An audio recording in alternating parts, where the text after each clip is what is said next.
چا ورله جنگ به یې کړو، څوک ورله اوس امن خرڅوي. هر یو سړي د دغې کلي خان له ګټه وکړه.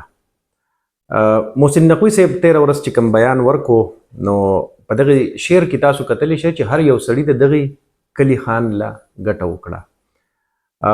محسن نقوی صاحب تاسو پیژنئ به پوهیږئ به چې دا د چا استازی دی. په کابینه کې که هم د وزیر دی نو دا د چا نمایندګي کوي.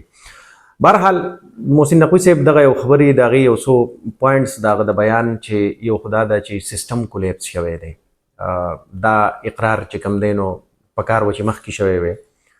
بیا د هغه دویمه خبره دا ده چې موږ له به اوس نوي کول وي. نوي کول دا معنا چې وړې وړې اډمنسټریټیو یونټس کې به دا صوبه ملک چې دی نو دا تقسیمول غواړي تر څو د هغې دپاره خلکو ته په اسانه باندې خپل سهولتونه میلاو شي.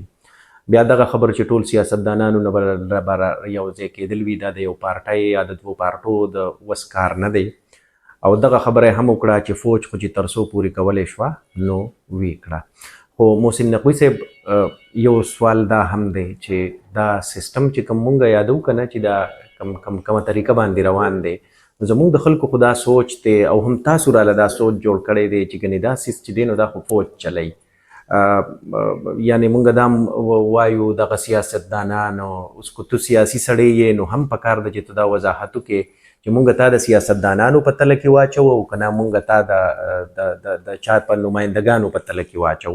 د هغې وجه دا ده چې مونږ ته خو دا ویل کېږي همدا سیاستدانان راته وایي چې دلته حکومت جوړیږي نو هم څوک یې جوړوي. تاسو به زما دا کتونکي په ډېر ښه پوهیږي چې زما چاته اشاره ده چې دا حکومتونه جوړیږي نو هم یې څوک جوړوي. دا فارم 47 او 45 دا اصطلاح چې کومه ده نو دا هم د چا د کړنو په نتیجه کې راووته. د RTS کېناستل دا هم د چا د کړنو په نتیجه کې راوتی دی. نو د خبرې مطلب مې دا دی چې محسن نقوی صاحب که فرض که یو سیز کریډټ اخیستل کېږي نو په کار دا ده چې د هغې ډسکریډټ هم بیا واخیستلی شي. په کار ده چې بیا دغه بلیم ته هم ځان ونیولی شي او ووایي چې بهی مونږ فیل شو، زمونږ دغه ماډل چې دی د کار ونه کړو. دا داسې کېږي عموما. او ظاهره خبره ده د یو باچا په لاس کې چې اختیار میلاو شي نو هغه باچا بیا نوي تجربې هم زړه غواړي، دغه باچا بیا څه کول هم زړه غواړي. خو بیا په کار دا ده چې داسې وکړي شي او په دغه کې کوم فیلیر راشي، ناکامه شي، نو بیا په کار ده چې هغه ووایي چې یاره د دې کې زما نه دغه غلطي شوې ده.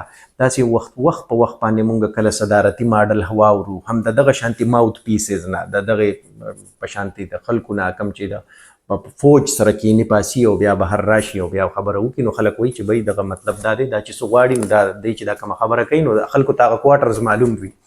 نو دغه رنګې کو فرض که مونږ وایو چې یاره دا صوبې دي نورې وړې وړې یونټس دي جوړ شي نو یا صدارتي نظام دی راشي نو دغه دا چې لکه یا ټول سیاستدانان دي اوس هغه اردو کې یو ټکی دی هانک نه بس هغې پسې څوټۍ راواغستلی شي ورته ووایي چې شابه یې کښېنئ او دا کول دي یا نور نوي ترامیم په عین کې راوستل دي.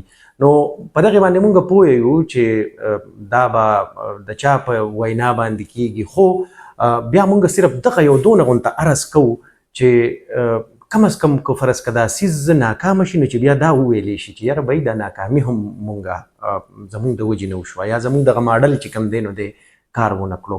نور خو مونږ عام خلک یو، غریب خلک یو، زمونږ دپاره خو دغه دا چې سهار راپاسو نو تپوس وکړو چې وړو ګران دي او پټرول څنګه شول، ارزان شول او که ګران شول. نور خو دا ستاسو د خلکو ملک دی، ایلیټ اشرافیه چې ورته وایي، بس دا ستاسو ملک دی، تاسو کوئ په موږ باندې تجربې کوئ. خو خبره دا ده چې دومره پورې کوئ چې لکه کم از کم موږ پکې لکه ژوندي یو، ساه پکې اخلو.